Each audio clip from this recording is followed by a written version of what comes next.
Halo Sobat Galau, balik lagi sama aku di channel yang paling ngertiin perasaan kamu. Hari ini kita bakal bahas topik yang super panas, yang sering banget bikin kita overthinking sampai nggak bisa tidur.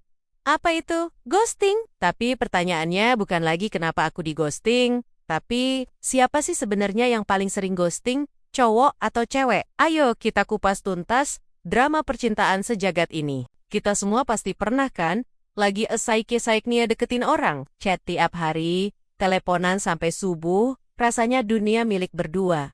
Udah ngerasa, wah, ini nih orangnya. Tiba-tiba, kling, dia ngilang. Kayak ditelan bumi, chat cuma di-read, telepon gak diangkat, bahkan di-unfollow. Sakitnya tuh di sini kan? Coba kita bayangin skenario pertama. Sebut aja Budi dan Ani. Budi ini tipe cowok yang gerak cepat. Baru kenal seminggu, udah ngajak jalan, udah bilang kamu beda dari yang lain. Ani, sebagai cewek, awalnya seneng dong. Siapa sih yang gak suka diperhatiin? Tapi lama-lama, Ani ngerasa kok Budi ini makin intens ya. Tiap menit nanya, lagi apa? Sama siapa? Di mana? Ani mulai ngerasa gak nyaman, ngerasa terkekang. Ani bingung. Mau ngomong langsung takut, Budi sakit hati. Akhirnya, Ani pilih jalan ninja ngilang pelan-pelan. Chat dibales seadanya. Telepon gak diangkat. Sampai akhirnya Budi nyerah sendiri. Nah, di sini, apakah Ani jahat atau Budi yang terlalu agresif? Sekarang kita balik ceritanya. Ada Sarah dan Doni. Sarah ini cewek yang udah naksir berat sama Doni. Mereka udah deket banget sering curhat, sering jalan bareng. Sarah udah nunjukin semua sinyal kalau dia suka. Doni pun nanggepin dengan baik. Selalu ada buat Sarah. Sarah udah yakin banget kalau Doni juga punya perasaan yang sama. Suatu hari, Sarah memberanikan diri buat nembak Doni. Dan apa jawaban Doni? Maaf Sar. Aku anggap kamu cuma teman baik. Setelah penolakan itu, Doni mulai jaga jarak. Chatnya Sarah dibales singkat. Diajak ketemu banyak alasan. Doni ngilang, ninggalin Sarah dengan sejuta pertanyaan.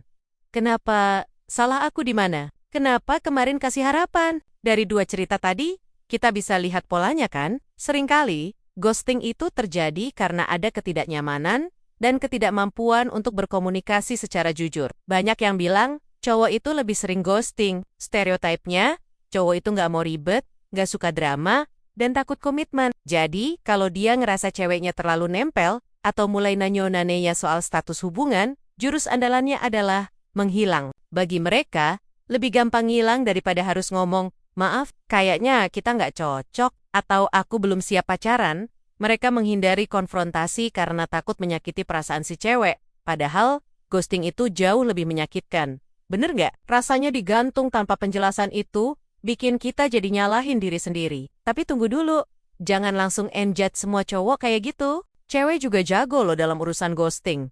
Tapi alasannya mungkin sedikit beda. Kayak cerita Ani tadi, cewek seringkali ghosting karena dia merasa tidak aman atau terancam. Entah karena si cowok terlalu agresif, posesif, atau mungkin ada red flag lain yang bikin cewek jadi ilfeel. Cewek itu kan perasaannya lebih pekat. Kadang, dari cara chat atau cara ngomong si cowok aja, cewek udah bisa ngerasain ada yang gak beres. Daripada ambil risiko, lebih baik mundur teratur. Alasan lainnya, cewek juga takut menyakiti. Mereka mikir, kalau nolak langsung, si cowok bakal marah atau malah nekat. Jadi, ghosting dianggap cara paling aman buat menghindar. Jadi, kalau kita adu, siapa pemenangnya? Jawabannya, gak ada. Baik cowok maupun cewek, dua-duanya punya potensi untuk jadi pelaku ghosting. Ini bukan soal gender, tapi lebih ke soal kedewasaan emosional dan kemampuan komunikasi. Orang yang melakukan ghosting, entah cowok atau cewek, biasanya adalah orang yang belum dewasa secara emosional. Mereka belum bisa bertanggung jawab atas perasaan orang lain,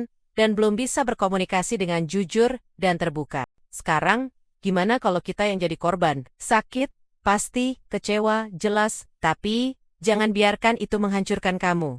Pertama, sadari bahwa ini bukan salahmu. Kalau ada orang yang memilih pergi tanpa penjelasan, itu menunjukkan masalah ada di dalam diri dia, bukan kamu. Kamu berharga, kamu pantas mendapatkan penjelasan dan perlakuan yang lebih baik. Kedua, jangan buang-buang waktu buat nungguin dia balik. Anggap aja, kamu lagi bersih-bersih kontak. Orang yang gak bisa menghargai kamu, gak pantas ada di hidup kamu. Blokir nomornya kalau perlu.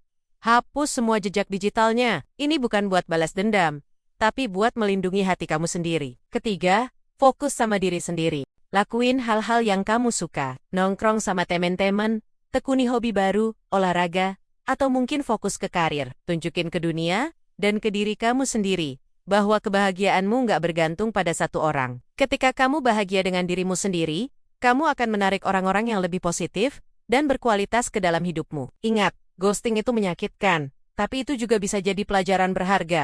Pelajaran untuk lebih selektif dalam memilih orang, dan pelajaran untuk lebih mencintai diri sendiri. Jangan pernah merasa rendah diri hanya karena seseorang tidak bisa melihat nilaimu. Jadi kesimpulannya, perdebatan cowok versus cewek, siapa yang lebih sering ghosting itu nggak akan ada habisnya. Karena pada dasarnya, yang salah itu bukan gendernya, tapi perbuatannya. Ghosting itu nggak keren guys. Kalau kamu udah nggak tertarik atau nggak nyaman, lebih baik jujur. Mungkin awalnya akan sedikit canggung atau menyakitkan, tapi itu jauh lebih terhormat daripada ngilang kayak hantu. Belajar untuk berkomunikasi dengan baik, itu adalah kunci dari semua hubungan yang sehat. Buat kamu yang pernah jadi korban ghosting, aku mau bilang, kamu kuat, kamu hebat. Jangan biarkan pengalaman buruk ini mendefinisikan siapa dirimu. Bangkit dan temukan kebahagiaanmu sendiri. Dan buat para pelaku ghosting, ayo belajar jadi lebih dewasa. Hargai perasaan orang lain sebagaimana kamu ingin perasaanmu dihargai. Nah, sekarang giliran kamu. Coba tulis di kolom komentar kamu tim mana?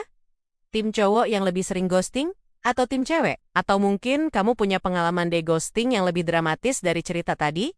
Yuk, kita curhat bareng di bawah. Jangan lupa like, komen, dan subscribe channel ini, biar kita bisa terus bahas drama-drama percintaan lainnya. Sampai jumpa di video selanjutnya. Dadah!